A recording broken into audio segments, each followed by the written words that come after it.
Hello, welcome to my channel. Biryani டேஸ்ட்டில் simple and டேஸ்ட்டாக ஒரு தக்காளி சாதம் பார்க்கலாமா? ஃபஸ்ட்டு நான் வெங்காயத்தை கட் பண்ணி வச்சுருக்கேன். வெங்காயம் ஒரு 2 மீடியம் சைஸ் வெங்காயம் தான். தக்காளி சின்ன தக்காளின்றதுனால 4 தக்காளி. அதுக்கப்புறம் குக்கரில் எண்ணெயை ஊற்றிட்டு அதில் பிரியாணி இலை 1, அதுக்கப்புறம் பட்டை, 2 கிராம்பு, ஒரு ஏலக்காய் சேர்த்துருக்கேன்.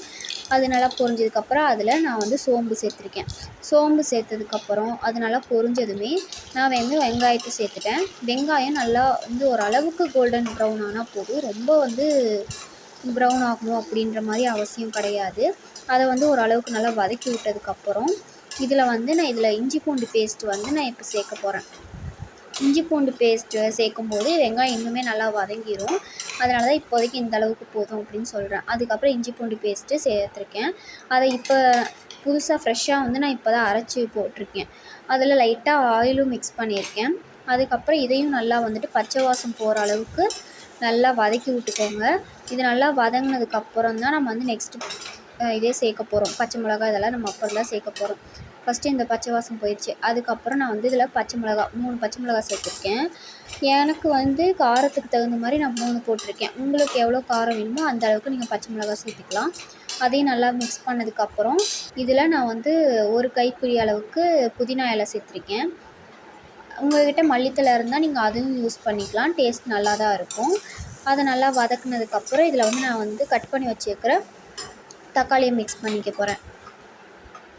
தக்காளி நல்லா மிக்ஸ் ஆகி நல்லா வெந்து ஓரளவுக்கு இதானதுக்கப்புறம் இது வேகிறதுக்காக இதில் நான் கொஞ்சமாக சால்ட் யூஸ் பண்ணியிருக்கேன். உங்களுக்கு இப்போ சால்ட்டு கொஞ்சமாக சேர்த்துட்டு அது நல்லா வதங்கினதுக்கப்புறம் லாஸ்ட்டில் கூட நம்ம லைட்டாக சேர்த்துக்கலாம். அதனால் பார்த்துட்டு சேர்த்திக்கோங்க. அதை நல்லா இதானதுக்கப்புறம் மிக்ஸ் பண்ணிக்கோங்க. கலந்ததுக்கப்புறம் இந்த அளவுக்கு வந்ததுக்கப்புறம் இதில் நான் என்ன பண்ணியிருக்கேன் அப்படின்னா, எனக்கு காரத்துக்கு தகுந்த மாதிரி நான் ஒரு 1.25 ஸ்பூன் அளவுக்கு நான் மிளகாத்தூள் சேர்த்துருக்கேன். தனி மிளகாத்தூள் தான். அதுக்கப்புறம் என்கிட்ட கொஞ்சமாக பிரியாணி மசாலா இருந்தது. அதனால் நான் பிரியாணி மசாலா சேர்த்துருக்கேன். உங்கள்கிட்ட அது இல்லைன்னா நீங்கள் சேர்க்க தேவையில்லை. அது சேர்க்கலினாலும் டேஸ்ட் நல்லா தான் இருக்கும். அதுக்கப்புறம் இதில் நான் ஒரு ஸ்பூன் அளவுக்கு கரம் மசாலா சேர்த்துருக்கேன். உங்களுக்கு எந்த அளவுக்கு வேணுமோ அந்த அளவுக்கு நீங்கள் சேர்த்துக்கலாம். நல்லா கலந்து விட்டுக்கோங்க. இந்த மாதிரி எண்ணெய்லாம் பிரிஞ்சு வரும். அந்த மசாலாவோட பச்சை வாசமும் போயிடும். அதுக்கப்புறம் இதில் நம்ம ஊற வச்சுருக்கிற அரிசியை உள்ளே சேர்த்து கொஞ்சம் மிக்ஸ் பண்ணி விட்டுட்டு அதுக்கப்புறம் இதில் நம்ம தண்ணி சேர்த்துக்க போகிறோம்.